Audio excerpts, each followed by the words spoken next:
Hi, thanks, Dylan. Not doing WhatsApp, I'm just looking at my phone for slides. I am going to talk about popovers, but first I want to ask, and I know it's just before lunch, is there anyone from the US here? Awesome. People from the UK? Cool. I like these. These are Yorkshire puddings that are served traditionally in the UK at Sunday lunch, so you get them with some vegetables and some roast food. And I only found out the other day that in the US they actually call these popovers. I was watching this cooking video, looking for popover content on YouTube, and I found this. They explain how tricky popovers are. They are, I'm going to show you in a bit, but what I didn't know is that they are these nice, fluffy, custardy things in the US, so pretty cool. I love popovers. We'll be talking about what they are and how they work. And they are a somewhat recent innovation. So in the beginning, content was linear, right, on the web. It was text, and you could scroll through it. But increasingly, we decided to not just have linear text, but have things that pop over other things. So content that overlaps. And that is sometimes great, and it's sometimes not so great. We probably have all seen websites that have like cookie consent thingies, and then they ask you to subscribe with some other bit of overlay, and then they add an ad on top of that, and then yet another one. And then sometimes they do this annoying thing where they ask you to subscribe to their newsletter right on top of the content. And at that point, it's really hard to actually enjoy maybe the news article that you've come for. And you see there's lots of layering issues going on as well. So popovers aren't always great, but they are old. Like they've thought about this problem for quite a long time. I found this in a book called Designing Interactions. In the 80s, they already thought about kind of overlapping windows. Window management was invented as part of the Apple Lisa, so one of the first computers and the first one with an actual graphical user interface. Now, of course, I am aware of a website called modals.com. It explains why you probably don't want to be using modals at all in your apps. So do have a look at that. But today's talk is very much not about if you should use them, but more about if you're using them, how you should be doing that, and what kind of things to keep in mind when you're building these kinds of components. I'm going to talk about two specific parts of the HTML specification that I am very excited about. On the one hand, the dialog element, which is in HTML. It's been for a while, and it is well supported in browsers. It has good accessibility support.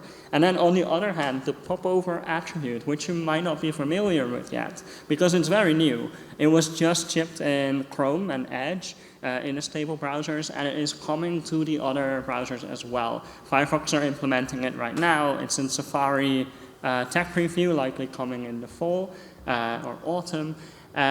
So yeah, these elements are going to happen, and we'll talk about not why we should use them, but about kind of how to use them. So UI considerations, what kind of semantics do we actually need, and how do we position them?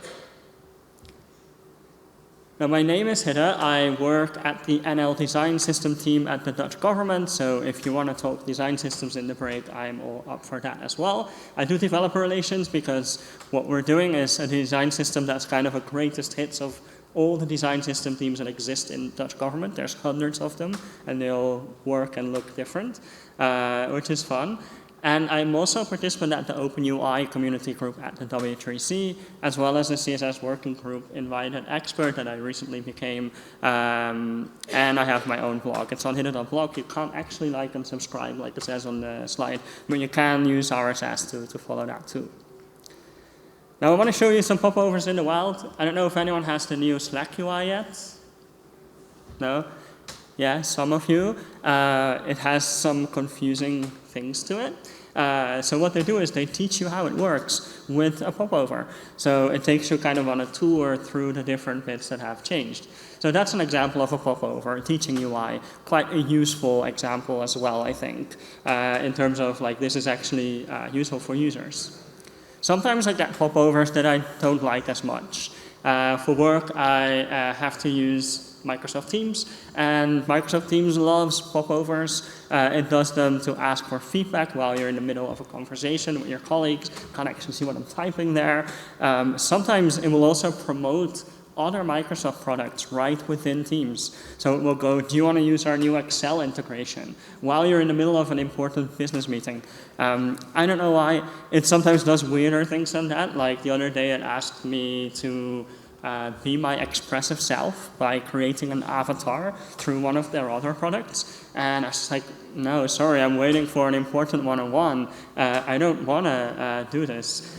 I prefer what some other video conferencing software does. Microsoft Teams is something that we have to use, but we also use Slack, and it has a little popover as well, a bit like the tooltip.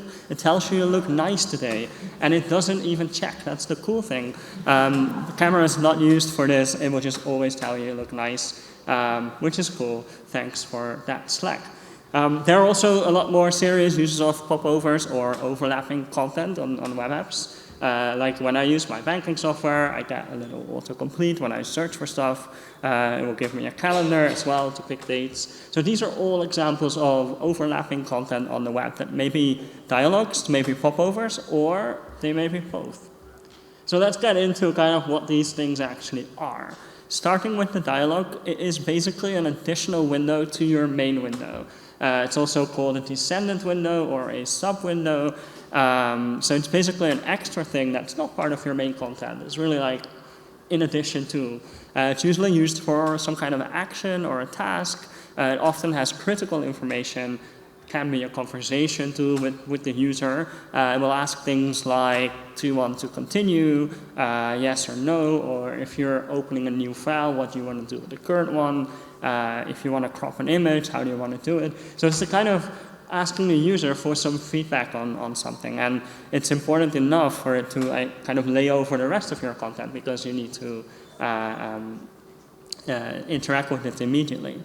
Now in HTML we have an element for this. You might be familiar with it, the dialog element, and it is a HTML element to build dialogues.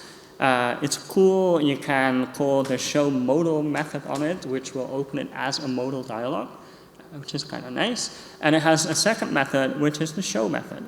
And it opens it as a non-modal dialog. So you get both of these different things available to you in the dialog element. Now, when we're talking about dialogues, and I notice this kind of within my teams that I'm working with, is that sometimes we talk past each other. So I wanted to distinguish explicitly that there is a dialog element in HTML that comes with a role. It comes with the modal method that I just showed. It will escape close if you need it to. It will do that for you out of the box. Then there's also div elements that we put the role of dialog on. That's a different thing because it's just that semantics bit. So it adds the semantics and it does it really well. Like you'll get the semantics, but you don't get any of the other stuff. You don't get the behavior. And then there's just a word dialog that we use all the time in conversations, and depending on who you talk to, they might not be talking about something that has a role of dialogue or about the dialogue element. It might just be dialogues in general. So it's important to keep these in mind. Now, dialogue is very well supported across different browsers, and even in terms of accessibility. There's a lot to read up on because there used to be quite a few accessibility bugs. Scott O'Hara has done this blog post recently, and he links to his previous one about dialogues. And in those posts, he really explains in detail what could possibly go wrong with dialogues and kind of how browsers are inconsistent. So do check that out if you're interested in that part. Okay, moving on to popovers. They are somewhat similar to dialogues, but they are also somewhat different. I have explained them as non-modal dialogues. They are also usually supplemental or contextual content that float on your page. And in terms of HTML, there is an attribute that adds a set of behaviors to any element. So popover element or popover attribute is something you can add to any element you want, and then you get a set of behaviors in return on that element. So the behaviors include things like light dismiss, keyboard access, top layer presence, and sometimes auto closure of popovers. Depends on what kind of popover you're building. I'll get into that too, but these are the kind of characteristics that the popover attribute will add for you. Now you can use popover for elements that are on top of other page content, right? Things that are not always visible, so they're sometimes visible, sometimes they're not, and usually it's one at a time. You might wonder if this thing is ever used. This is from chromestatus.com, and it shows the usage of popover over time.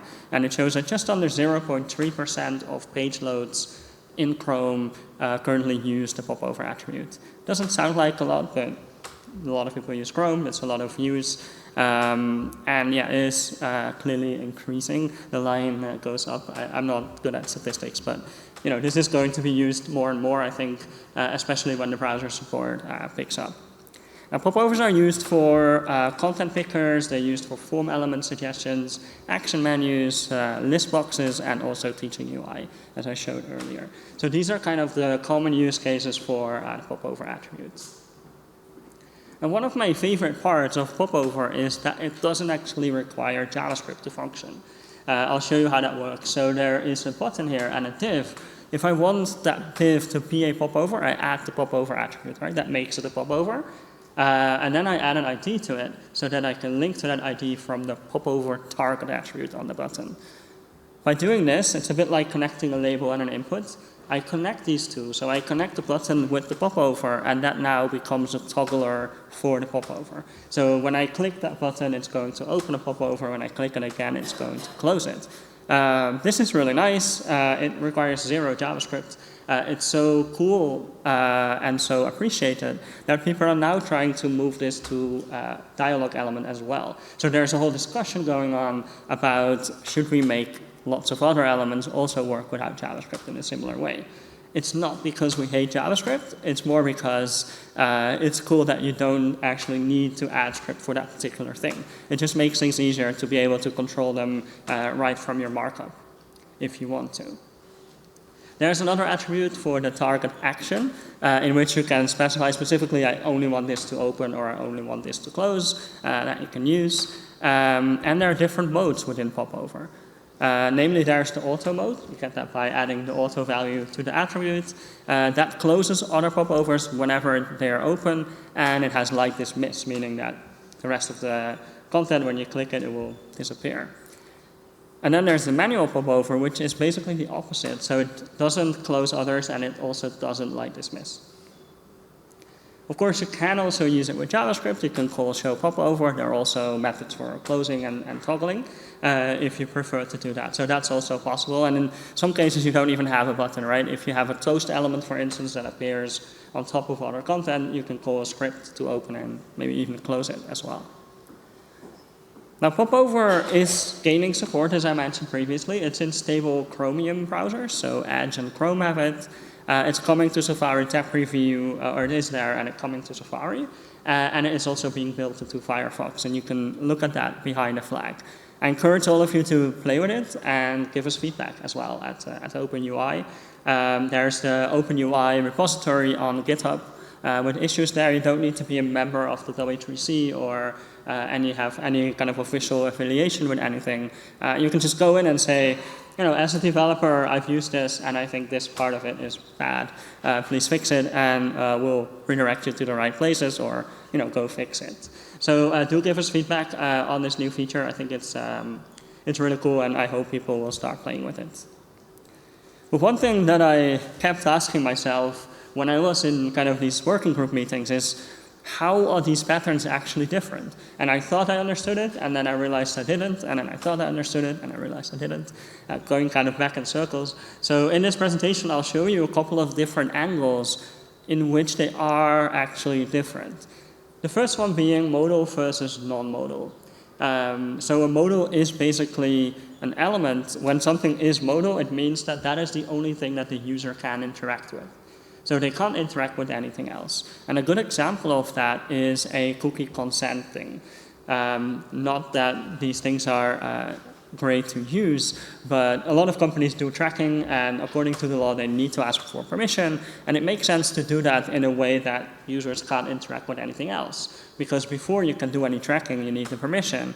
So you can't just start tracking. So the only way to kind of not have this is just don't do the tracking. That would be my recommended route. But if you do need to do tracking, ask permission in this way because you want the user to consider this before they do anything else. Another example is something that is on a lot of Dutch government websites. If you use the Dutch government login, there's a 15-minute timeout. So your session is 15 minutes, and if you don't do anything during those 15 minutes, it's going to time out and kick you out of the session. So according to the WCAG standard, that is not accessible because users need to get more time than just the 15 minutes. And a way to get around that is to offer them a way to extend their session. So a popover or dialogue like this one will allow you to do that with a button that just says, do you want to extend your session? And click the button. And again, it makes sense to close off the rest of the web page because you need this user's attention, you need them to act right now. Otherwise, they're like in the middle of their tax return and press send and it won't send because they're not authenticated anymore. One more example of modal sort of behavior is when you're game over. You're in a game, you're deaf, you can't actually go back to the game because the game is now gone. You have no business in the game. Basically, you can only just kind of go back and start over. So again, the game over screen is like, this is modal. You can only be in the game over screen or start over. You can't go back to the game. Then non-modal dialogues are basically the opposite of that. So they're dialogues that exist on a page, but you can still interact with whatever you like on the page. So they are things like the sharing menu, image description boxes on certain social media, also menus that exist in like a CMS like this one, chat widgets. I mean, imagine you can only chat and not access the rest of the page. That would be rather annoying. So yeah, these are some examples of kind of non-modal elements. Now, making an element modal is a drastic measure because the user can't do anything else. So do use it sparingly because you are kind of taking control of the user's screen. So don't do it all the time. So that's modal versus non-modal. Then talking about dismissal is another angle in which these patterns are different. Some are light dismiss, some are explicit dismiss. Now, explicit basically means the user takes action. So they press a close button, for instance. Or maybe the author takes action, like the developer, by letting the script close the element. So that's explicit dismiss. Someone is taking the action. Then light dismiss is basically it appears automatically. So for instance, when you have a font chooser in Google Docs and you click outside of it, that just disappears. And that feels kind of normal. And you can get it back if you want. It would be weird if there was a button that allowed you to close it. It just disappears. It goes away based on some heuristics. Then another way that these things are different is how they are layered. So we're probably all familiar with Z-index in CSS. It allows you to control how overlapping elements exist on your page and kind of what the order is. So if you have one element with the z-index of 1 and you have another with a z-index of 2, that's how you kind of control their overlap, right?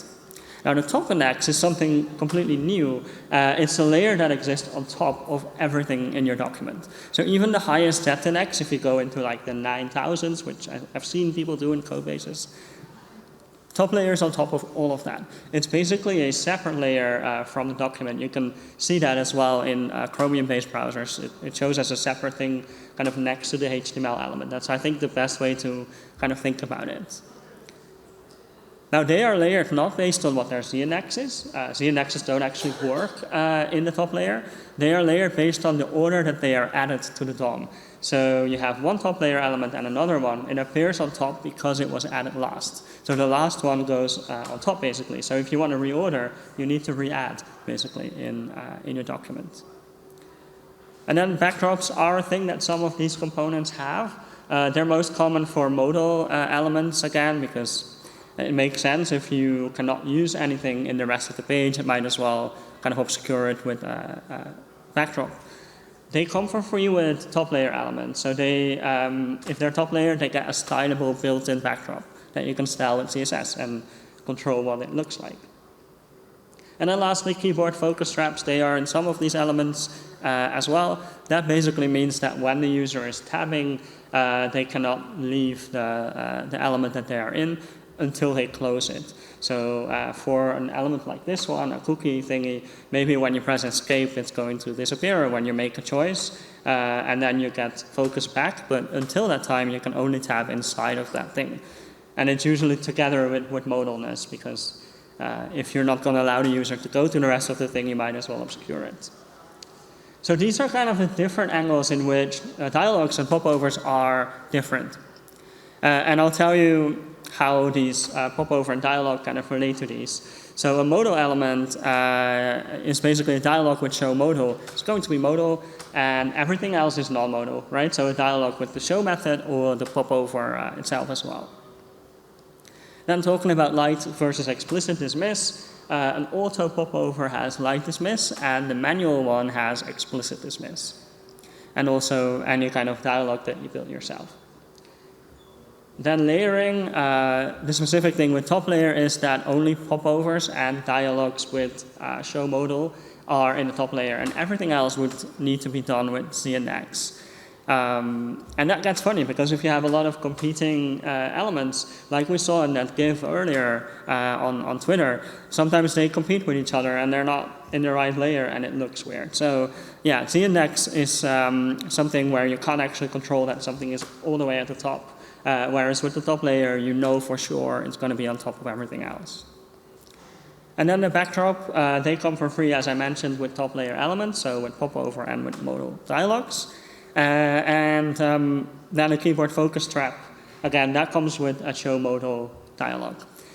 You can, of course, build all of these yourself, but this is what you get for free from the browser, and it has the best heuristics. Like, there's so much stuff. If you build your own dialogue trapping thing, you will know that it is quite hard to get these right. Okay, so we have these elements, and there are two parts I think that are important to get right. One is semantics and one is positioning. So I want to talk about these in a bit more detail. Now, semantics basically is answering the question, what is this thing? That's what philosophers would do anyway. That is the field of semantics. It's a huge field. I did this in uni, so I spent a lot of time talking about that. What is this thing? Web developers, they talk about what is this thing in this page or app. As a web developer, anything that you put on a page, you kind of need to decide what this thing is and add semantics to it in order for it to show up for users with disabilities in their assistive technologies. So it's an important part of web developers, what they need to do, part of their job. Sometimes we do it without realizing as well. So like the heading element, the H1, comes with the heading role. That's built into it, and if you have lots of headings on your page, a user with a screen reader can pull up those headings and browse your web page through the headings. That's something that's built into the web platform, built into these tools, and they rely on you kind of using the right element for it. Now, anchors have a link role, list items have a list item role, dialogues have a dialogue role, etc., etc. You can find all of these on the internet, right? Divs, though, they have no role. So if you build something that doesn't have a specific role, you can use a div for that, or you can use a div and add a role on top. That's something you can do too. Okay, but I'm talking about popover specifically because the popover doesn't have a role, and that's something that might be sort of counterintuitive, because why doesn't it have automatically the role of dialogue or menu or tooltip?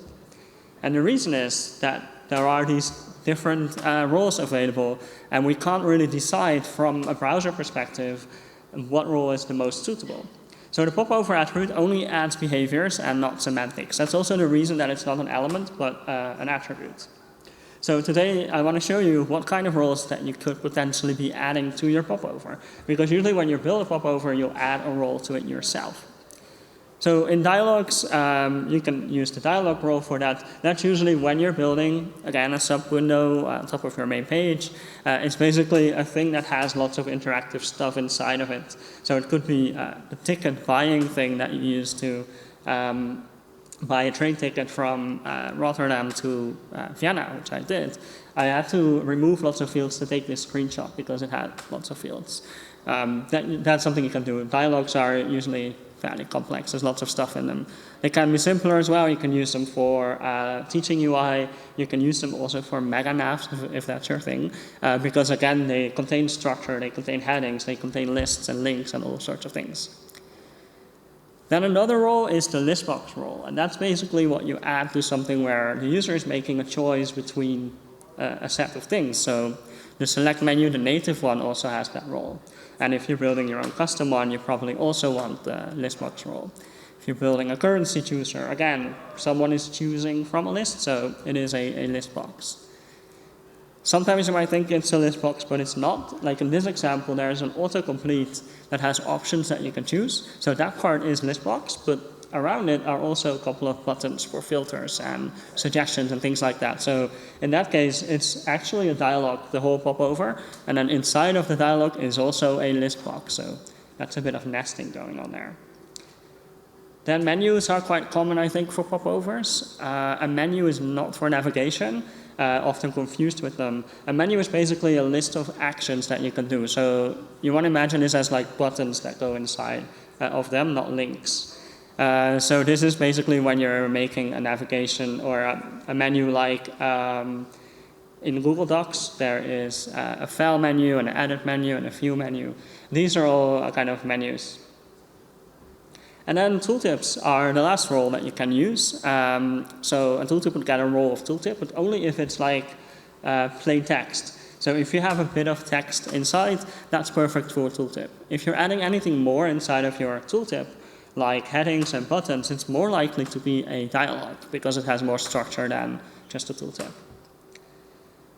All right, so that leaves us with 3 different roles that you could be using, the dialog role, the menu role, and the tooltip role. And there might be more. This is not an exhaustive list. There could be other roles as well, but I think these are the most common ones.